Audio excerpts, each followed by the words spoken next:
Lição da Escola Bíblica Dominical, no livro de Romanos, no segundo trimestre de 2016. Lição número 3, a justificação pela fé em Cristo. Dentro desta lição, no modelo da Escola Bíblica Dominical, nós temos o nosso texto áureo, que diz: mas agora se manifestou sem a lei a justiça de Deus, tendo testemunho da lei e dos profetas, isto é, a justiça de Deus pela fé em Jesus Cristo, para todos e sobre todos os que creem, porque não há diferença. A leitura bíblica proposta em Romanos capítulo 3, verso 21 até 31. Texto esse que encontramos nas Sagradas Escrituras e que não estaremos lendo agora, porque isso será lido e discorrido na sequência do nosso estudo. Desde o verso 21 até o verso 31 do capítulo 3. O esboço proposto para nós é uma introdução, depois o primeiro tópico com o título A Manifestação da Justiça de Deus. Segundo tópico, a lei da fé exclui a jactância das obras da lei. Terceiro tópico, Abraão, o patriarca da fé. E este assunto vai envolver todo o capítulo 4. E depois a conclusão, fechando o nosso estudo. Observando o texto que temos para consideração junto à classe de jovens e adultos na Escola Bíblica Dominical na aula passada, estudamos a depravação total do homem afastado de Deus e suas implicações práticas. Hoje vamos examinar na carta aos Romanos a solução divina para essa terrível depravação. Veremos como a justiça de Deus se manifestou por meio de Cristo para assegurar a justificação pela fé a todos os que nele creem. A lição anterior falou da depravação geral do homem e nós tivemos o nosso texto áureo, que foi como está escrito: não há um justo nenhum sequer. Não há um justo nenhum sequer. Mas se esta foi a colocação da lição de número 2, na sequência, a lição 3 vai mostrar a justificação pela fé em Cristo Jesus. Muito bem, passando à sequência do nosso estudo, primeiro tópico, a manifestação da justiça de Deus. Vamos estar considerando nesse tópico os versos 21 a 26 do capítulo 3, na sequência que temos de estudarmos todo o livro de Romanos. Fazendo a leitura desses versos 21 a 26, assim está escrito Podemos acompanhar na projeção ou nas nossas Bíblias, e assim lemos: mas agora se manifestou sem a lei a justiça de Deus, tendo testemunho da lei e dos profetas, isto é, a justiça de Deus pela fé em Jesus Cristo para todos e sobre todos os que creem, porque não há diferença, porque todos pecaram e destituídos estão da glória de Deus, sendo justificados gratuitamente pela sua graça, pela redenção que há em Cristo Jesus, ao qual Deus propôs para propiciação pela fé no seu sangue, para demonstrar a sua justiça pela remissão dos pecados dantes cometidos sob a paciência de Deus, para demonstração da sua justiça nesse tempo presente, para que Ele, Jesus, seja justo e justificador daquele que tem fé em Jesus. Na primeira parte do nosso parágrafo, do tópico 1, a manifestação da justiça de Deus, no esboço na palavra proposta para estudo em classe, lemos uma primeira parte que diz: a lei e os profetas de Deus prenunciaram a vinda do Messias, responsável pela remissão dos pecados do seu povo. Podemos ver isso claramente em Isaías, em muitos textos, em outras partes da Bíblia também, mas em particular ali em Isaías capítulo 53, versos importantes esses, os de número 4 até o número 6, e que podemos ler nesse momento e que assim dizem: verdadeiramente Ele tomou sobre si as nossas enfermidades e as nossas dores levou sobre si, e nós o reputamos por aflito, ferido de Deus e oprimido. Mas Ele foi ferido pelas nossas transgressões e moído pelas nossas iniquidades. O castigo que nos traz a paz estava sobre Ele, e pelas suas pisaduras fomos sarados. Todos nós andamos desgarrados como ovelhas, cada um se desviava pelo seu caminho, mas o Senhor fez cair sobre ele a iniquidade de nós todos.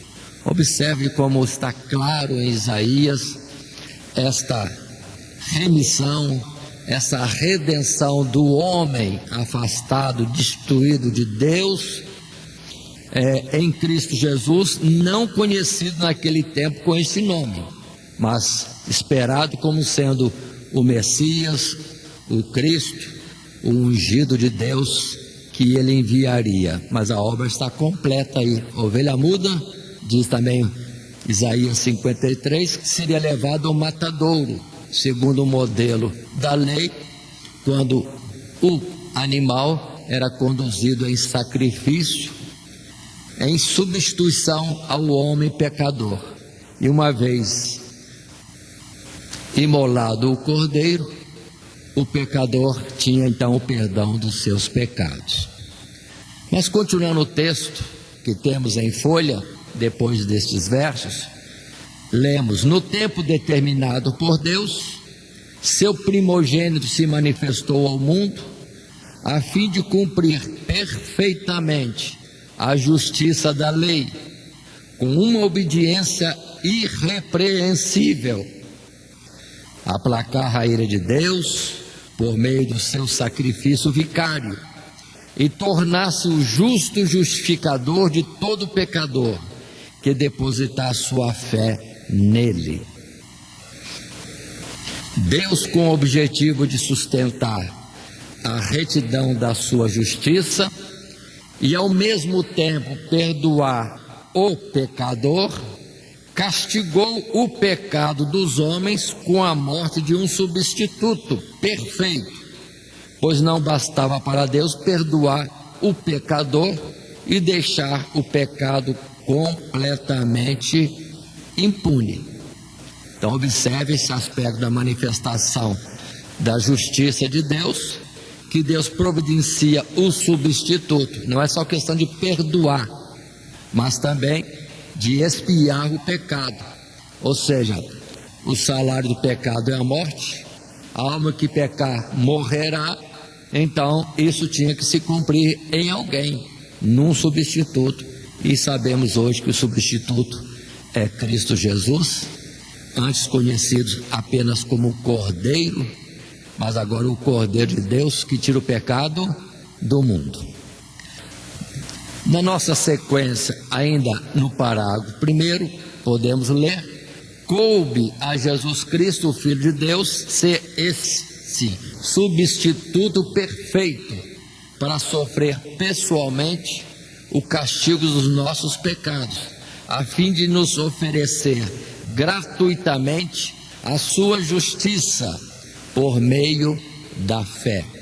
Aí temos o texto também em Jeremias 23, estaremos lendo nesta oportunidade apenas os versos 5 e 6, que dizem: eis que vem dias, diz o Senhor, em que levantarei a Davi um renovo justo, sendo rei, reinará e prosperará, praticará o juízo e a justiça na terra.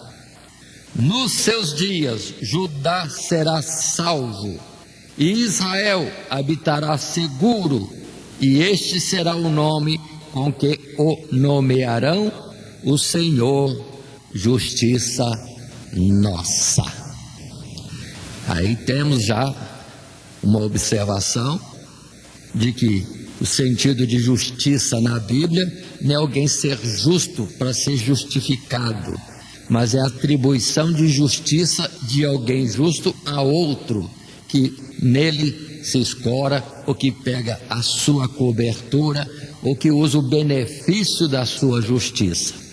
Poderíamos colocar ligeiramente como Noé sendo, na verdade, um homem justo, e sendo beneficiado pela justiça de Noé toda a sua família, porque estava na sua cobertura. Mas continuemos, nesse texto ainda: seu sangue derramado na cruz do Calvário é a moeda forte para remir, para resgatar os pecadores da sua vã maneira de viver, que por tradição herdaram de seus pais. A preciosidade do seu sangue é suficiente para cobrir uma multidão de pecados e quitar uma montanha de débitos morais acumulados pelos homens ao longo de sua vida inteira de transgressão da lei divina. Ou seja, Jesus, ao dar a sua vida, é o preço mais alto que pode existir, porque na verdade tudo que existe, quer seja na terra, quer seja nos céus, tudo foi feito por Ele e para Ele, e nele ainda subsiste. Então, o ser mais elevado, o Criador, o dono de tudo, é que era o preço de resgate do homem criado por esse mesmo Deus. Em Efésios capítulo 1, o texto é importante para nós, quando a palavra coloca em Efésios, verso 3 a 14, um texto que chega a ser longo, mas importante, para vermos como Paulo defende e mostra isso em outras cartas. Bendito Deus e Pai de nosso Senhor Jesus Cristo, o qual nos abençoou com todas as bênçãos espirituais nos lugares celestiais em Cristo, como também nos elegeu nele, antes da fundação do mundo, para que fôssemos santos e irrepreensíveis diante dele em caridade, e nos predestinou para filhos de adoção por Jesus Cristo, para si mesmo, segundo o beneplácito, a confirmação de sua vontade, para louvor e glória da sua graça, pela qual nos fez agradáveis a si no amado. Observe esse verso.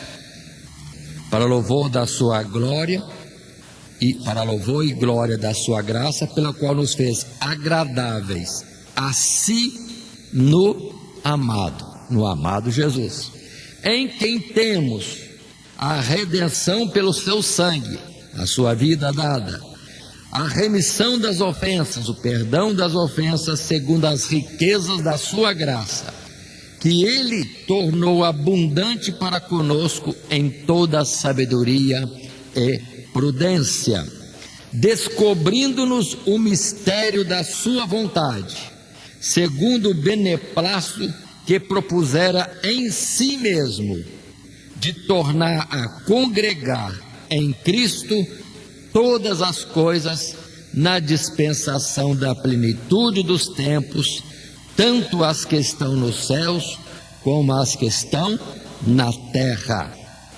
Nele digo, em quem também fomos feitos herança, havendo sido predestinados conforme o propósito daquele que faz todas as coisas segundo o conselho da sua vontade, com o fim de sermos para o louvor da sua glória, nós, os que primeiro esperamos em Cristo, em quem também vós estáis, depois que ouviste a palavra da verdade, o evangelho da vossa salvação, e tendo nele também crido, fostes selados com o Espírito Santo da promessa, o qual é o penhor da nossa herança para a redenção da possessão de Deus, para louvor da sua glória.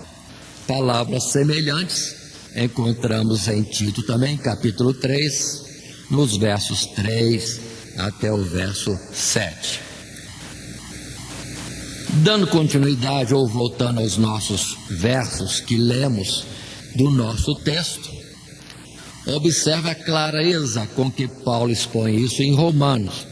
Antes, versos anteriores, a depravação de toda a humanidade, o desvio de Deus, destituídos da sua glória, mortos em pecados e ofensas, mas, verso 21, agora se manifestou sem a lei a justiça de Deus, tendo testemunho da lei e dos profetas. Paremos, observem, testemunho da lei e dos profetas. A lei que dizia o que pode fazer e o que não pode fazer, e que os homens não conseguiam cumprir, pelo que aquele que não cumprir é réu de morte. Essa é a lei. E quem cumpriu a lei? Mas a própria lei aceita um substituto. Então, a manifestação da justiça de Deus em Cristo Jesus tem o testemunho da própria lei, além dos profetas, conforme temos lido em Jeremias e em Isaías, e poderíamos ler em outros textos, que Jesus viria, o Messias viria, chamado também por isso o libertador, libertando o seu povo das trevas, do pecado, de qualquer opressão, para livremente poder servir a Deus. Verso 22, isto é, a justiça de Deus, pela fé em Jesus Cristo, para todos e sobre todos que creem, porque não há diferença. Outra pausa, lembremos que já vimos no texto passado aquilo que o próprio verso 23 aí em seguida diz, porque todos pecaram e destituídos estão da glória de Deus, tanto judeus como gentios. Vimos isso na lição anterior. Por isso, diante de Deus não há diferença. Os judeus, os gentios, todos estavam destituídos pelos seus pecados. Quem tinha a lei, quem conhecia a lei, estava ali tomado como transgressor da lei. E os que não conheciam a lei, não conhecendo a lei, viviam na sua ignorância, afastados do mesmo Deus. Ainda que, abro parênteses, que Paulo chega a dizer que até os gentios têm uma noção de lei, mostrando que Deus escreveu a lei dele nos corações e nas suas mentes, tendo nós a testemunha conosco, a nossa consciência. Todo homem tem uma consciência, algo de Deus nele que vai dizer certo ou errado. E assim, já dissemos antes, padrões esses como roubar, matar e adulterar era proibido em todas as nações. Se hoje não é, está cumprindo a palavra, estamos na apostasia absoluta, porque até os países mais longínquos do conhecimento das coisas de Deus, esses padrões eram mais sagrados. E hoje, meu Deus, que situação terrível vivemos. Mas continuando, não há diferença, é para todos a justificação em Cristo Jesus. Verso 24: justificados gratuitamente pela redenção que há em Cristo Jesus. É um alto preço, já dissemos. É que Pedro depois vai dizer, não foi com prata nem com ouro, mas com o precioso sangue de Cristo Jesus. Vão entender, sangue de Cristo Jesus, ou seja, ele deu a sua vida. O sangue testifica da vida. Continuando ainda, ao qual Deus propôs. Isso é proposta de Deus. No verso 25, para demonstrar a sua justiça, para perdão dos pecados dantes cometidos, sobre a paciência de Deus.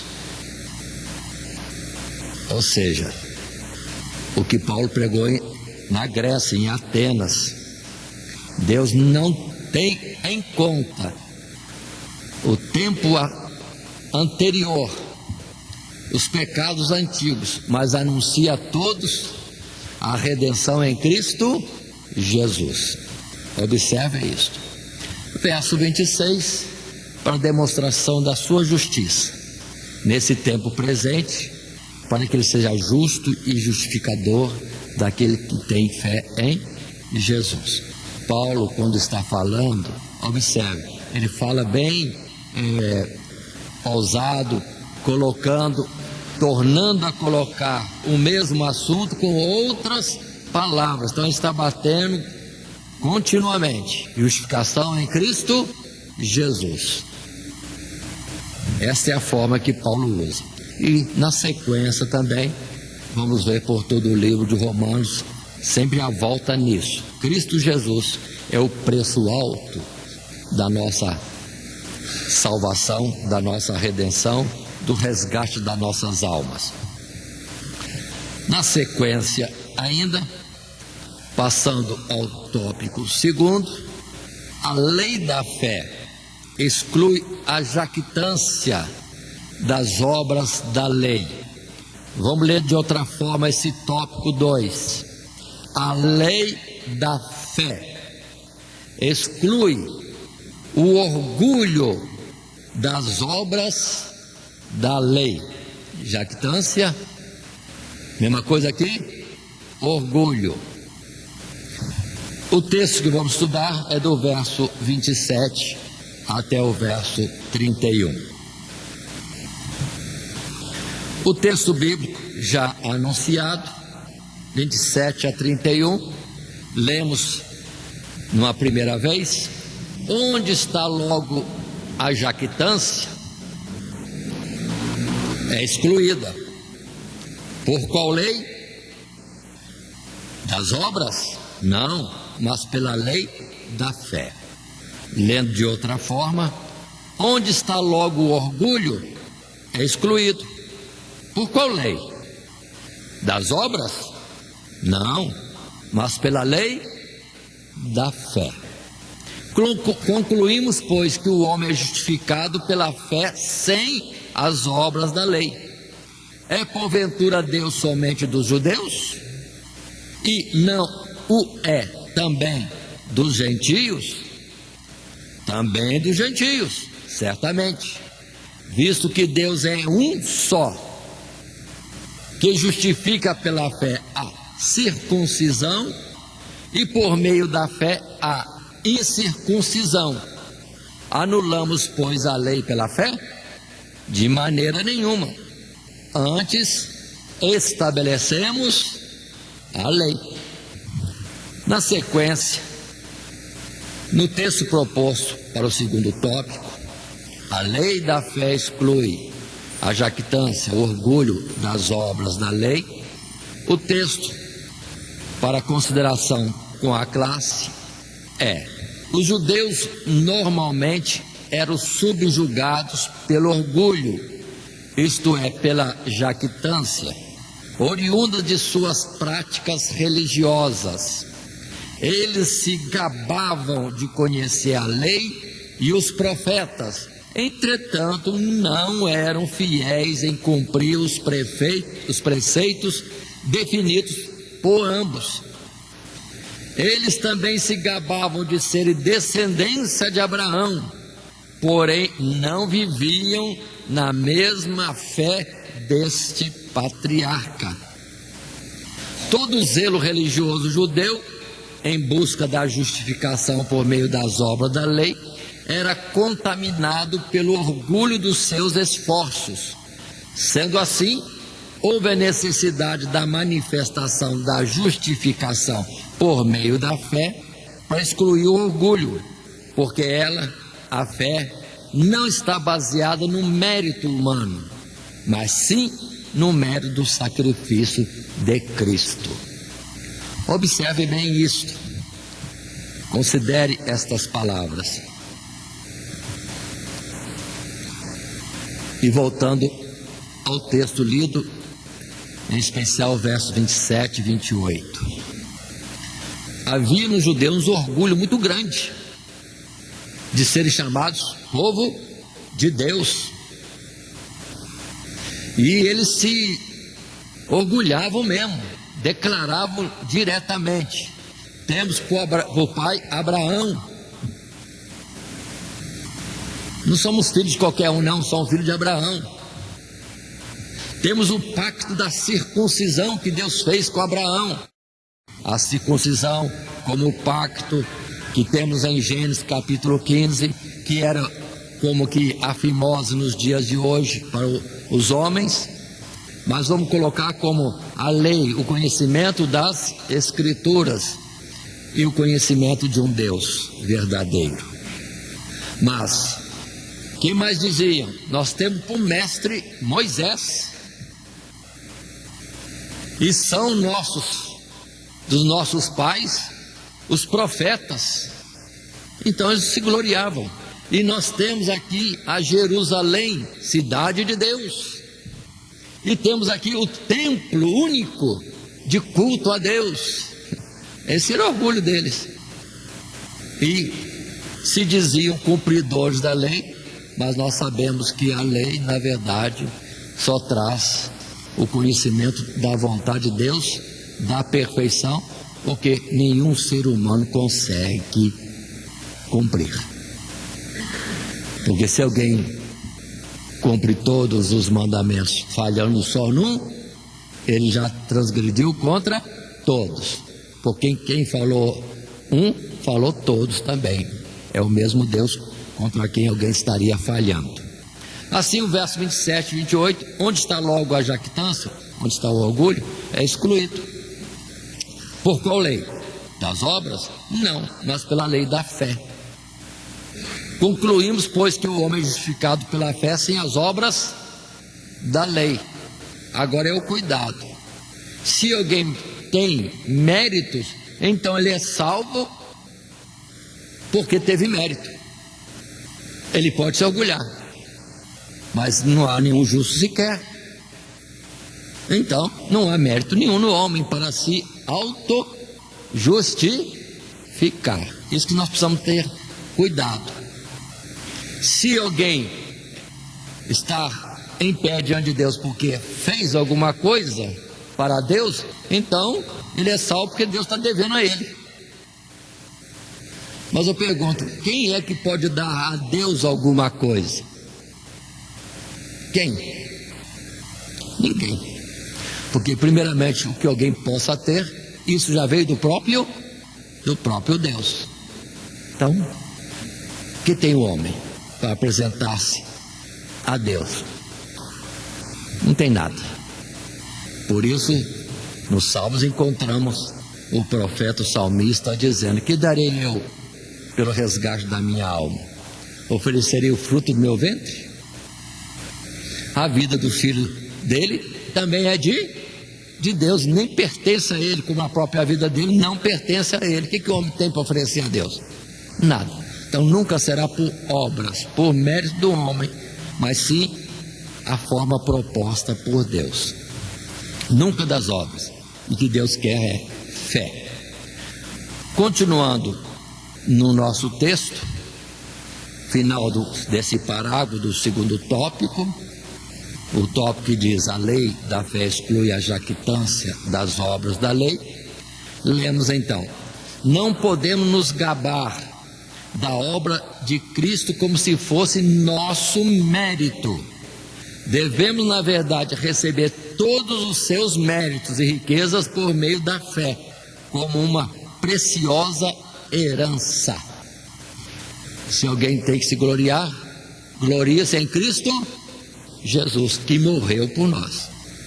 Aí está o impasse: ou nós cremos na morte de Jesus em nosso favor, sendo Ele oferecendo a nós um caminho, uma porta de salvação, ou então seremos condenados como culpados da morte do Senhor.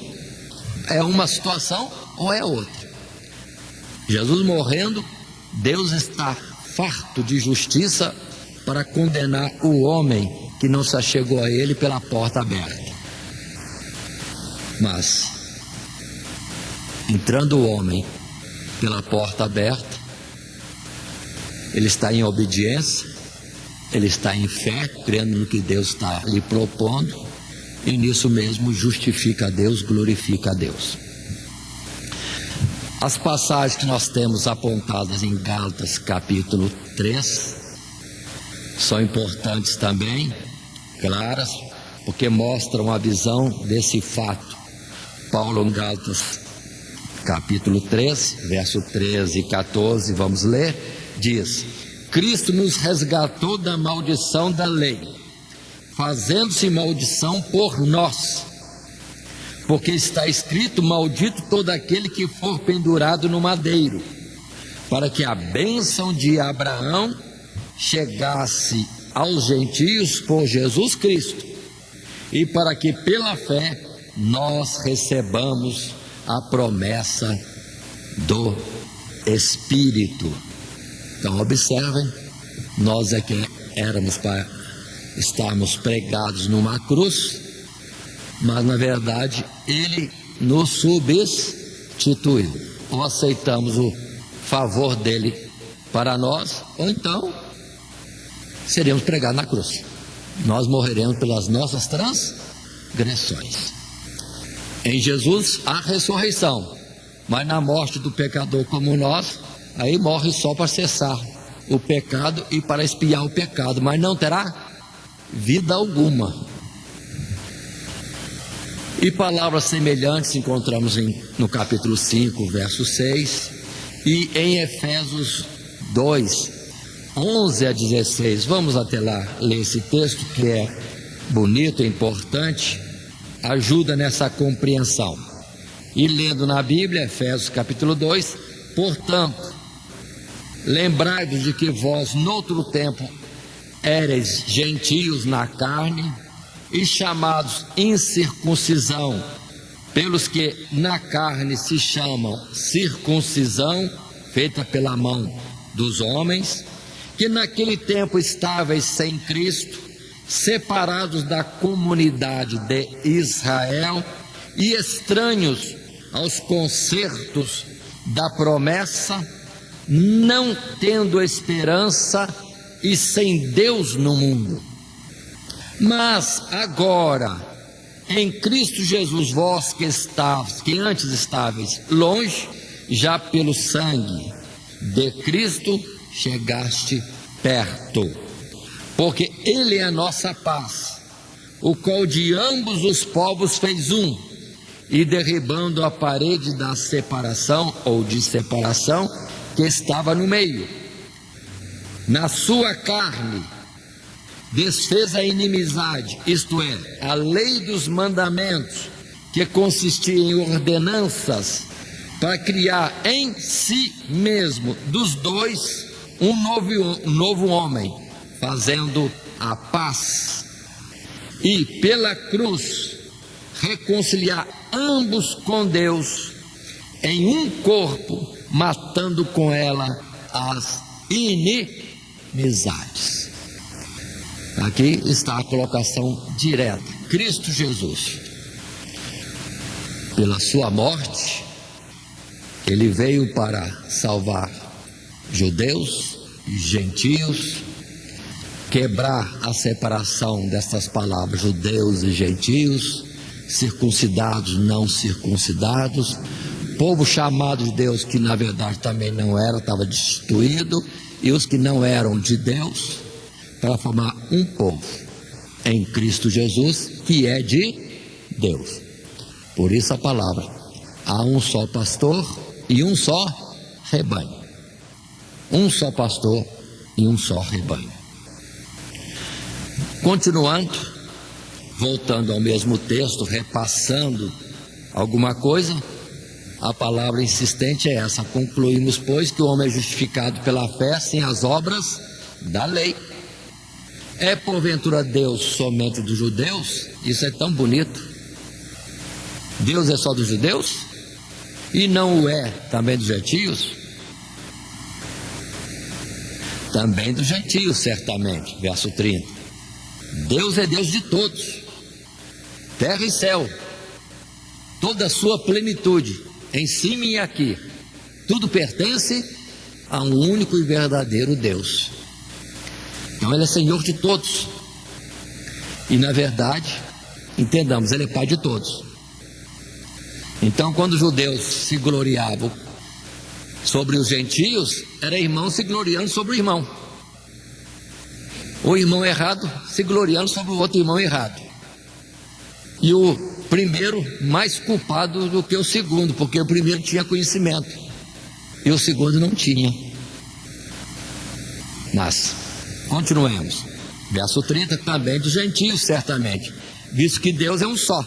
Deus é um só de todos, que justifica pela fé a circuncisão e por meio da fé a incircuncisão. Lendo de outra forma, visto que Deus é um só, que justifica pela fé os que conhecem os mandamentos, e por meio da fé os que não conheciam os mandamentos. Verso 31. Anulamos, pois, a lei pela fé? De maneira nenhuma. Antes estabelecemos a lei. Observe bem essa colocação. Paulo joga as palavras e nós precisamos ter cuidado com elas, né? Ele joga a palavra para lá, para cá. Mas nesse jogo de palavras está como que martelando um prego, firmando a doutrina e o entendimento. Então, se agora é salvo pela fé, a lei está destituída, está desfeita, está cancelada? Não, de jeito nenhum. Está estabelecida uma lei. Qual é a lei? A salvação é pela fé. Pronto. E a fé, vamos dizer assim, é testificada pela própria lei, conforme já vimos. A salvação é pela fé, tendo testemunho da lei e dos profetas, porque a própria lei mostrava isso mesmo, que o homem é incapaz de ser justo. Mas a lei mostrava: se você colocar um substituto, você é salvo. Pronto. E o substituto era Cristo Jesus, que no devido tempo é manifestado claramente quando, por exemplo, João Batista para a multidão pôde dizer: eis o Cordeiro de Deus que tira o pecado do mundo. Muito bem, assim terminamos este capítulo 3 e também o tópico 2, e vamos para o terceiro tópico: Abraão, o patriarca da fé. Capítulo 4. Observando o parágrafo da nossa lição junto às classes, assim lemos na primeira parte: durante o período em que Abraão habitou na terra de Ur, quase que eu poderia dizer Abrão habitou na terra de Ur, não esqueçamos que Abrão era o nome dele antigo, sua vida era destituída da presença do Deus Todo-Poderoso. Mas aprove a Deus chamar Abraão, ou Abrão, do meio da sua parentela, para possuir uma terra longínqua e desconhecida. Abraão simplesmente creu na voz de Deus e o obedeceu, levando consigo sua família e bens para peregrinar em busca da terra prometida.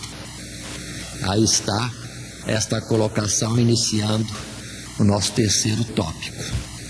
Abraão estava antes na Caldeia, em Ur, quando Deus o chamou. Parece forte essa expressão, né? Que a sua vida era destituída da presença do Deus Todo-Poderoso. Está um pouco forte, mas vamos entender que depois Josué vai dizer também: escolham vocês, servir aos ídolos de nossos pais da além do rio, ou a Jeová, o Deus que é. Se Josué colocou isso, quem escreveu essa palavra aqui não está muito longe de Josué não, porque quando ele falou para decidir de servir os ídolos de um passado além do rio, é o Ur dos Caldeus, de onde o pai de Josué, Abrão, saiu. Vamos entender esse particular. Então, de fato, Abrão é um exemplo de alguém que estava no mundo, num tempo, em uma multidão, numa população já desviada de Deus. Mas continuemos. Continuidade deste parágrafo vai dizer: e não parou por aí, porque Abraão também creu na promessa divina de conceder-lhe uma descendência, mesmo sendo ele e sua mulher de avançada idade. Abraão não atentou para o seu próprio corpo já amortecido, nem tampouco para o amortecimento do ventre de Sara, mas sim permaneceu confiando que Deus era poderoso para cumprir o que havia prometido. Por meio de fé maravilhosa, Abraão foi justificado diante de Deus e por isso foi chamado de o amigo de Deus. Aí temos o texto em Gênesis capítulo 15, o verso 6, e também Tiago 2:23. É interessante observar que Deus fez as promessas e, primeiramente, Abrão creu. Por crer, ele saiu da sua terra, Ur dos Caldeus, e foi para uma terra que não sabia onde era, só obedeceu, em fé. Cuidado, que pode surgir palavras como em Tiago, que Tiago vai exaltar muito a obra, mas não é obra de mérito, é obra de fé. Quem crê, não fica só no crer, mas também trabalha, age, obedece, faz aquilo que Deus determina. Então, por fé, uma obra se segue. Por fé, aí sim, crendo, Abraão sai de Ur dos Caldeus e vai em frente. Mas a mola importante é a fé que fez ele agir. Cuidado com isso. Em Gênesis capítulo 15, verso 6 em particular, é aquela oportunidade e texto onde temos que Abraão, primeiramente, que significa pai da altura, Abraão, depois de Deus lhe fazer promessas, em particular quanto à descendência, ele pergunta a Deus: o que me has de dar? Porque não tenho filhos e tudo que tenho passará para o servo mais antigo da casa. E Deus então o chama para fora da tenda e mostra para ele o céu. Olha, quantas estrelas se as pode contar? Vamos imaginar Abraão olhando tudo aquilo, olhando. Eu acho que ele nem ousou contar.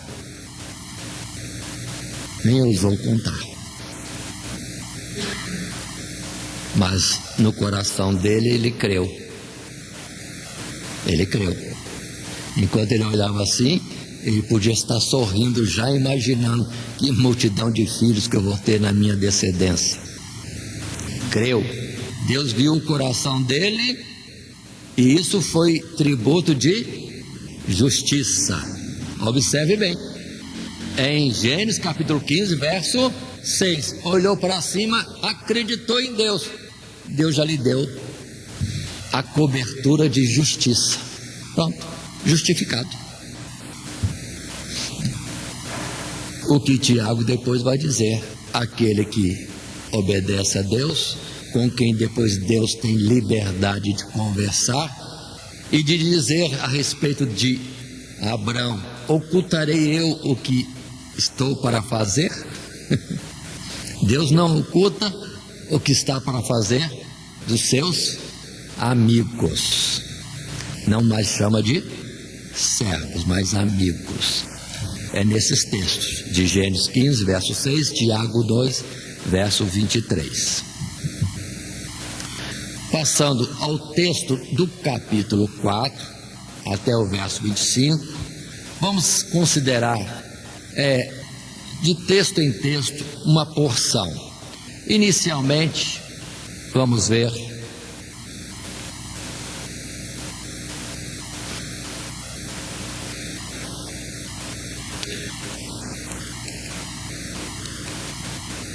verso 1 até o verso 5. Paulo argumenta, dentro dessa nossa lição, a justificação pela fé em Cristo. Verso 1: que diremos, pois, ter alcançado Abraão, nosso pai, segundo a carne? Porque se Abraão foi justificado pelas obras, tem de que se gloriar, mas não diante de Deus. Pois, que diz a Escritura? Creu Abraão a Deus e isso lhe foi imputado como justiça. Ora, àquele que faz qualquer obra, não lhe é imputado o galardão segundo a graça, mas segundo a dívida. Observe bem essa expressão. Ele fez alguma coisa, então tem direitos. Deus é devedor. Verso 5: mas há aquele que não pratica, não consegue praticar, mas crê naquele que justifica o ímpio, a sua fé lhe é imputado como justiça. Considere bem essas palavras. E vamos relembrar mais um pouco do capítulo 15 e capítulo 17 de Gênesis. Capítulo 15 ainda é Abrão. Olha para os céus e crê, e recebe de Deus essa expressão: lhe é imputado justiça. Então, por fé, por ter crido, Deus faz um pacto com ele. Agora é pacto. Segue-se os termos do pacto, Gênesis capítulo 15. E um dos termos é: todo homem na descendência de Abraão tinha que ser circuncidado. Isso, vamos entender, era pacto de sangue. E por ser um membro masculino, era vamos dizer assim, um indício que Deus se referia também à sua semente. É um pacto com ele e com a sua semente, em uma auréola de sangue. Esse é o sentido da circuncisão. Aí Deus faz o pacto com ele. Ele era Abrão, ele era de Ur dos Caldeus, mas agora Deus já faz um pacto, e um pacto de sangue. Pronto, é o capítulo 15. O nome dele vai ser trocado no capítulo 17. Abraão, que significa pai de multidões. Aquele que ainda não tinha filhos, uma representação de Deus na eternidade, no passado, era ele só, mas ele propôs gerar filhos, uma multidão.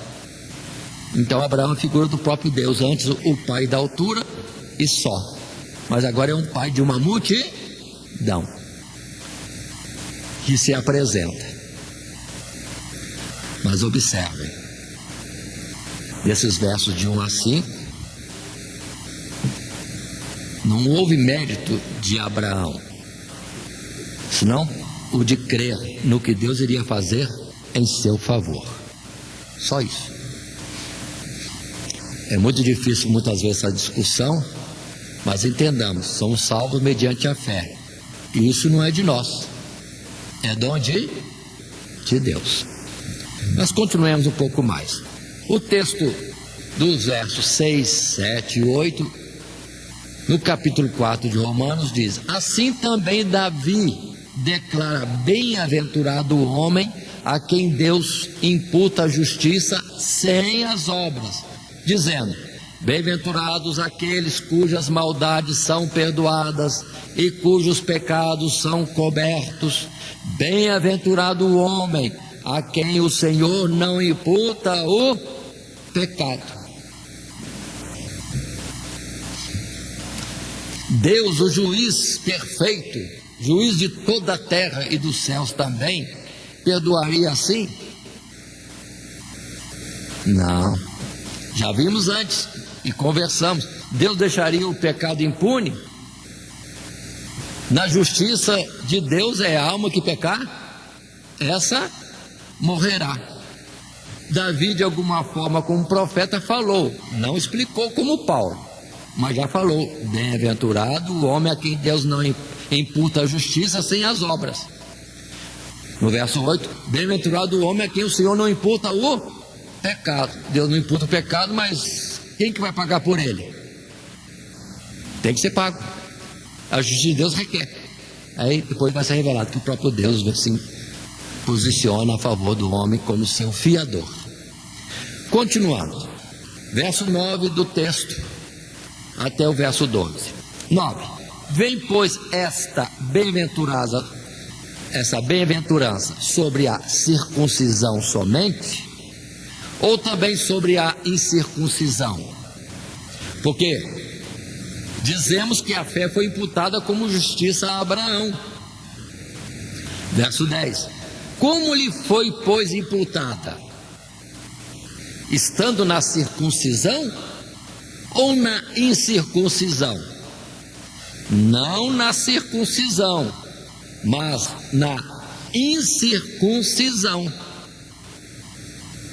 11. E recebeu o sinal da circuncisão, selo da justiça da fé, quando estava na incircuncisão, para que fosse pai de todos os que creem, estando eles também na incircuncisão, a fim de que também a justiça lhe seja imputada. Verso 12. E fosse pai, acho que eu posso colocar aqui também, da circuncisão, daqueles que não somente são da circuncisão, mas que também andam nas pisadas daquela fé que tivera, naquela fé que teve o nosso pai Abraão, perdoe, vou ler de novo o verso 12. E fosse pai da circuncisão, daqueles que não somente são da circuncisão, mas que também andam nas pisadas daquela fé que teve nosso pai Abraão, que tivera na incircuncisão. Observe detalhes que Paulo abre e que nós falamos, capítulo 15. Abraão veio da idolatria, do meio da idolatria.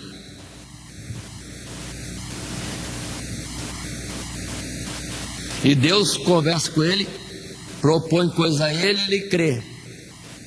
E no verso 6 do capítulo 15, Deus lhe coloca, tributa justiça, porque creu em Deus. Aí, entendamos, ele estava como gentio. Ele estava na incircuncisão. Creu, aí Deus lhe deu o pacto da circuncisão, o pacto de sangue, para ele e para toda a sua descendência. Olha como é que Paulo analisa.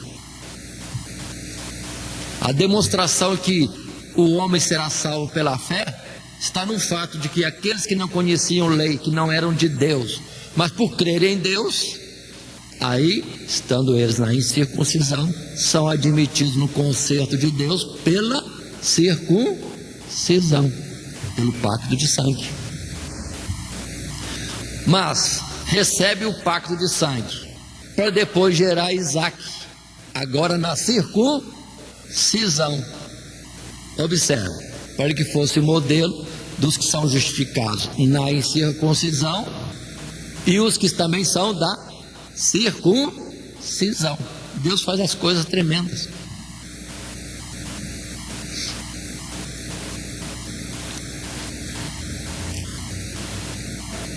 Por isso, no estudo da Bíblia, bem detalhado, a gente acha muita coisa. É o que Paulo está abrindo aqui, colocando datas, épocas direitinho. Isso é importante para nós. Nós vamos continuar a leitura, verso 13 em diante, porque progressivamente o texto vai acrescentando algo. Porque a promessa de que havia de ser herdeiro do mundo não foi feita pela lei a Abraão ou a sua posteridade, mas pela justiça da fé. Porque se os que são da lei são herdeiros, logo a fé é vã e a promessa é nada. Porque a lei opera ira. Aquele que não obedecer à lei, a sentença é morte. Volta ao verso 15. Porque a lei opera ira. Porque onde não há lei também não há transgressão. Portanto é pela fé, para que seja segundo a graça, a fim de que a promessa seja firme a toda a posteridade, não somente a que é da lei, mas também a que é da fé que teve Abraão, o qual é pai de todos nós. Verso 17, como está escrito: por pai de muitas nações te constituí, perante aquele no qual creu, a saber, Deus, o qual vivifica os mortos e chama as coisas que não são como se já fossem. Observe bem esses versos, a colocação das palavras. Atentemos isso, verso 13. Porque a promessa de que havia de ser herdeiro do mundo não foi feita pela lei a Abraão ou a sua posteridade, mas pela justiça da fé.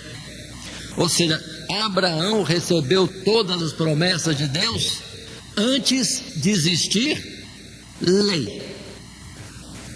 Então, quando é que vem as promessas sobre todos? Vem pela fé, no fato de crerem na proposta de salvação, de resgate, de remissão, redenção que há em Cristo Jesus. A lei veio depois, e a lei não fez promessas, mas havia o perigo: se não cumprir, morre. Então a lei não trouxe promessas. Atentem bem para isso. A lei foi colocada num tempo como para clarear para os homens a perfeição de Deus e a sua miséria, para que eles pudessem então, vendo a sua fragilidade e incompetência de ser justo, buscassem a Deus que justifica. A lei veio 400 anos depois de Deus falar que abençoaria a Abraão e faria grande a sua descendência. Então coloque esses detalhes, épocas, tempos, são importantes para ver que não é a lei que justifica, salva e faz promessa, mas é a graça, é a boa vontade de Deus para com os homens, dando oportunidade, abrindo uma porta, estendendo um caminho para por ele o homem chegar à vida eterna. A porta e o caminho é Cristo Jesus. Continuando um pouco mais, verso 18 no texto, o qual Abraão, em esperança, creu contra a esperança, tanto que ele tornou-se pai de muitas nações, conforme o que lhe fora dito, assim será a tua descendência. E não enfraquecendo na fé, não atentou para o seu próprio corpo já amortecido, pois era já de quase 100 anos, nem tampouco para o amortecimento do ventre de Sara, e não duvidou da promessa de Deus por incredulidade, mas foi fortificado na fé, dando glória a Deus, e estando certíssimo de que o que ele tinha prometido também era poderoso para o fazer. Olha que palavras bem colocadas para a gente analisar. 22. Assim isso lhe foi também imputado como justiça. Observe, o tempo todo da vida de Abraão são testes de fé. Sai da tua terra, vai para a terra que eu vou te mostrar. Percorre a terra, vai pertencer você e a sua descendência. Olha para o céu, assim será a sua descendência. Bendito que te abençoarem.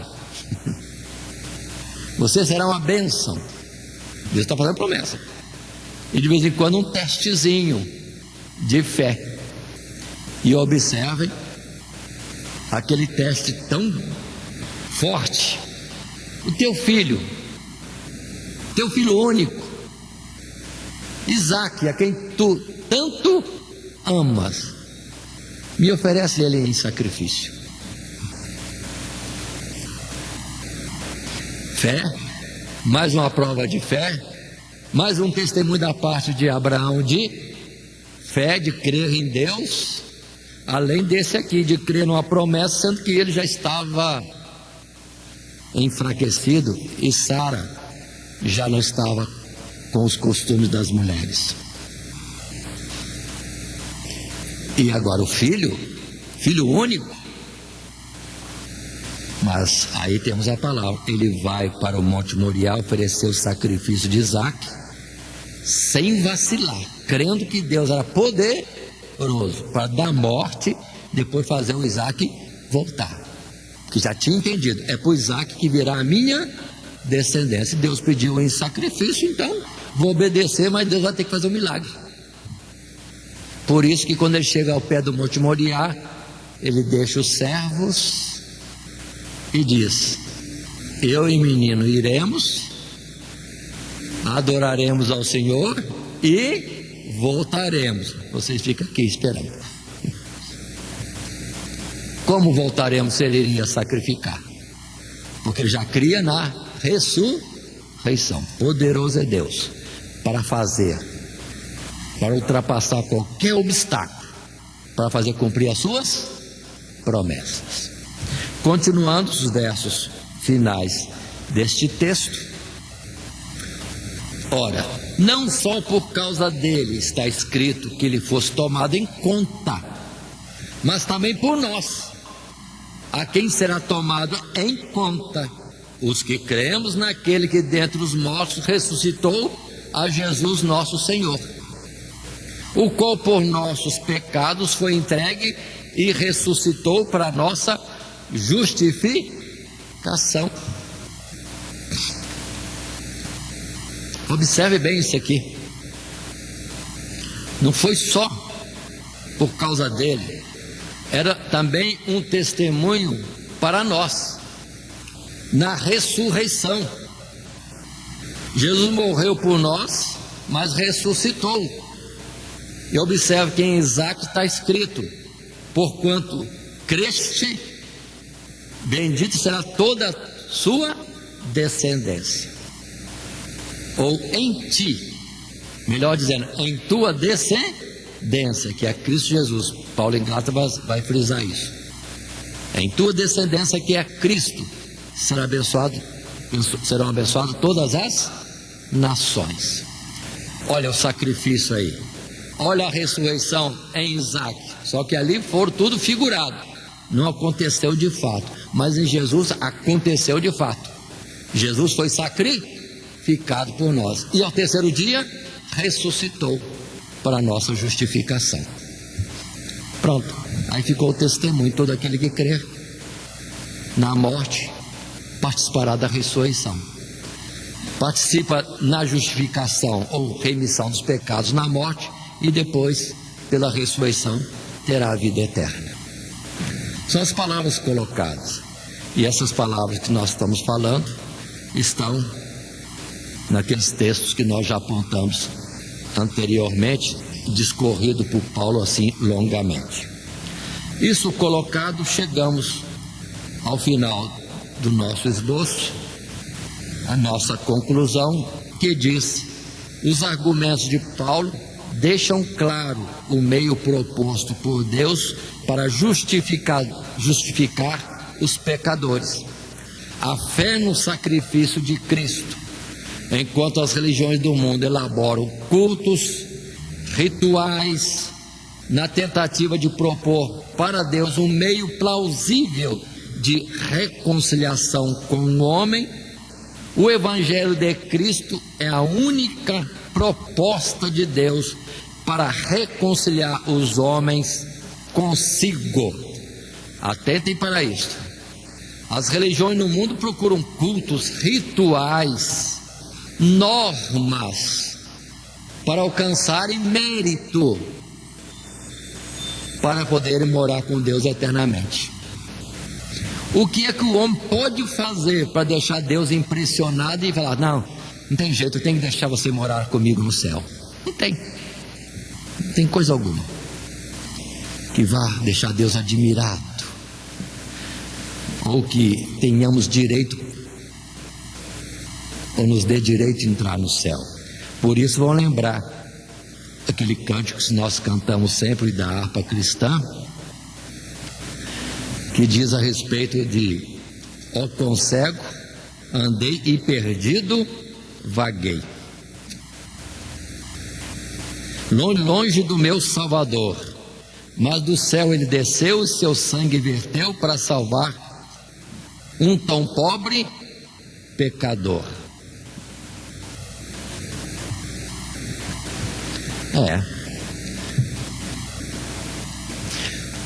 Também o hino de número 18,